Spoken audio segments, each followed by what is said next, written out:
Notre dossier du jour dans une maison d'assistante maternelle. Ce soir, à la croisée entre crèche et nounou à domicile, ces structures fleurissent dans le Haut-Rhin. On y en dénombre 21. La première a été créée dans le Sungo à Überstrasse. C'est là que nous emmènent Stéphanie Malorand et Vincent Lemiel.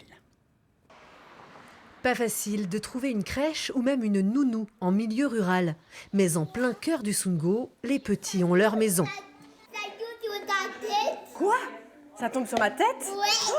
Bienvenue à la MAM, la maison d'assistante maternelle d'Uberstrasse. Une structure fondée en 2013 par deux sœurs, juste au-dessus de la maison de leurs parents. Donc on était à deux. Très rapidement, on a cherché des personnes en plus pour pouvoir rejoindre l'équipe et puis parce qu'on avait énormément de demandes. Donc au bout de le temps qu'elles fassent les formations, je dirais, on a ouvert en septembre, en juin, on devait déjà être à 4. Une salle de jeu, une salle à manger qui sert aussi à bricoler, des sanitaires à bonne taille et une chambre pour la sieste, des locaux adaptés et dans les normes pour accueillir les petits de 4 à 6 ans. On fait la mousse? Chaque assistante maternelle peut s'occuper de 4 enfants maximum. Toutes sont en reconversion. On mettra un petit fil et puis on les accrochera au plafond. Rachel était coiffeuse et a choisi ce métier après la naissance de son 4e enfant. Au départ, moi, j'avais prévu de le faire chez moi, mais avant mon 4e enfant. Et je me suis dit, accueillir d'autres enfants chez moi, en plus des miens, ça va faire trop. Et puis, il y a plus cette coupure entre le travail, la maison. Je ne me voyais pas. Tu veux faire quoi, la construction? Carole s'est lancée après 30 ans passés à l'usine. Elle apprécie la flexibilité qu'offre la MAM. Ce qui est super bien, c'est qu'on peut s'arranger entre nous. Quand il y en a une qui est malade, qui a un rendez-vous, qui a un problème avec ses enfants personnels, on fait des remplacements, on s'arrange entre nous. Et le concept de la MAM, j'adore parce que je trouve qu'on n'est pas seul. S'il y a un souci avec un enfant, on demande toujours conseil à une collègue. Je me rends compte qu'au moins, mes dernières années qui me restent à travailler, je vais m'épanouir dans mon travail, ce que je n'avais pas avant. Les maisons d'assistantes maternelles se sont développées il y a une dizaine d'années. Celle d'Uberstrasse était la première dans le Haut-Rhin. Le Sungo en compte 5 aujourd'hui, car le concept plaît aux parents.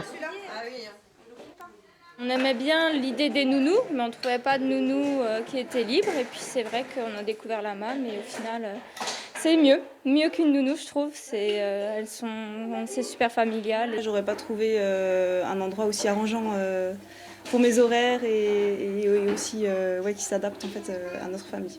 Le mode de garde n'est pas plus onéreux qu'un autre. Il faut compter 4 € net de l'heure, plus les frais d'entretien et des repas.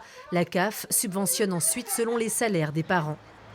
Forte de leur succès, Isabelle et sa sœur Cécilia ont ouvert une 2e MAM il y a 6 mois, 15 km plus loin à Iltal, dans les locaux de l'ancienne mairie.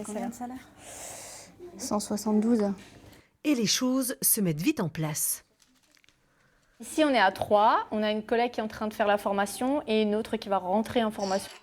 Mais du coup, on sera aussi à 5 en fin d'année. Pas si évident pourtant de trouver des recrues, car une assistante maternelle doit consacrer plus de temps en MAM qu'à domicile.